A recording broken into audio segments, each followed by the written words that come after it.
भगवान शिव जो है वो शिव ही हैं, उनके जैसा कोई त्रिभुवन में नहीं है। वासुकी नाग का यज्ञोपवीत पहने हुए हैं, भयंकर फणधारी विषधर उनका माला है और गंगा जी जटाओं में है।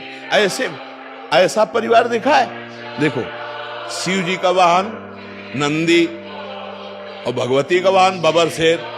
1 मिनट में नंदी को खा जाए, लेकिन दोनों चैन से रहते हैं, नहीं रहते। अच्छा, अब और आगे बढ़ो, कार्तिकेय जी का वाहन मयूर है ना। भगवान शंकर के गले में सांप, मोर सांप का बहुत बड़ा आहार करता है। सांप का आहार। गणेश जी का वाहन चूहा है ना। कहीं झगड़ा देखा? बिल्कुल शांति से पूरा अरे शिव की क्षमता कोई कर सकता है? शिव तो शिव है। व्यसन करने में शिव को मतलब है कि भगवान शंकर नशा कर, अरे यार वो तो परमात्मा है यार, वो तो महादेव, देवाधिदेव महादेव है। नहीं, ऐसा नहीं। शिव जी ने तो हलाल जहर पिया, भले एक बूंद पी के दिखाओ।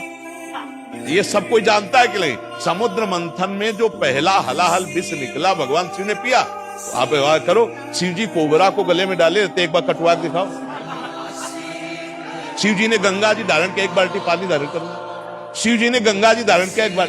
शिव जी कभी भांग नहीं खाते। मंत्रों के द्वारा विजया शब्द से उनका अभिषेक किया जाता है, अभिषेक किया जाता है। शिव जी के ऊपर जहर का फल चढ़ता है, धतूरा का। शिव जी के ऊपर अकौड़ा का फूल चढ़ता है, चढ़ता है ना। खा लो, जहर है, हलाहल जहर खा के तो दिखाओ। धतूरा का माला चढ़ता है विश्वनाथ जी का। वो पहले बैच में आए थे, वो लाते कभी कभी पूरा धतूर का माला। एग्जाम्पल बनाने या एग्जाम्पल तो किसी का भी आप दे सकते हो। आप कभी देखा है लोग कहते हैं भगवान शंकर चिलम, ऐसा कहीं लिखा है? अरे ये सब अपने मन के विलास हैं।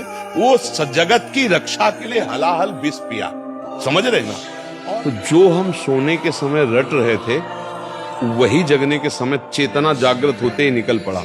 राधा राधा राधा। वैसे हर एक आदमी अनुभव कर सकता है। ऐसे ही हमने मूर्छा के समय भी देखा, जब हमारे डायलिसिस के लिए ऑपरेशन हुआ, ये उदर वाला, फिर छाती का यहाँ ऑपरेशन, फिर हाथ का, तो यहाँ वाले में हमें बेहोश किया गया। तो हमें जब बेहोश करने को था तो हमने उनसे कहा था कि आप बेहोश करने के कुछ मिनट पहले हमें सूचित कर दीजिए कि मैं आपको बेहोश कर रहा हूँ। तो उन्होंने बताया कि बाबा अब हम इंजेक्शन लगाने वाले हैं। तो हम, जो हमारा चिंतन था, मानो मृत्यु का समय, हम ऐसे गाढ़ चिंतन किया। तो जो हम पद शुरू किए थे, तो जब हमारी मूर्छा भंग हुई तो अगली लाइन वही चल रही थी। शयन के समय, मूर्छा के समय, तो वही आप मूर्छा जैसा समझ लीजिए इसको। तो जिस समय आप राधा राधा चेतना में बोलकर आपकी चेतना शक्ति, स्मृति शक्ति लुप्त हुई, फिर जब जागृत हुई तो फिर राधा राधा आप बोल रहे हैं कि मुझे ग्लानि होती, तो वो पूरा समय आपका भजन ही माना जाएगा।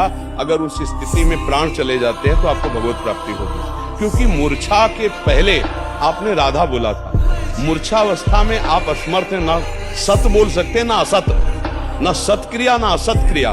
तो अब आपका राधा ही माना जाएगा वो प्रारंभ का, और उसी से भगवत प्राप्ति हो जाती है। जैसे कोई सुबह बोला राधा और बेहोश हो गया, अस्पताल में भर्ती हो गया, और उसे होश ही नहीं आया, समाप्त हो गया शाम तक, उसे भगवत प्राप्ति हो गई। क्योंकि अंतिम उसकी चेतना में पहली बार राधा जो निकला, फिर मूर्छित हो गया, तो उसका वही माना जाएगा अंतिम समय स्मरण, और उसी से भगवत प्राप्ति हो जाएगी। आप सोच पा रहे? जी।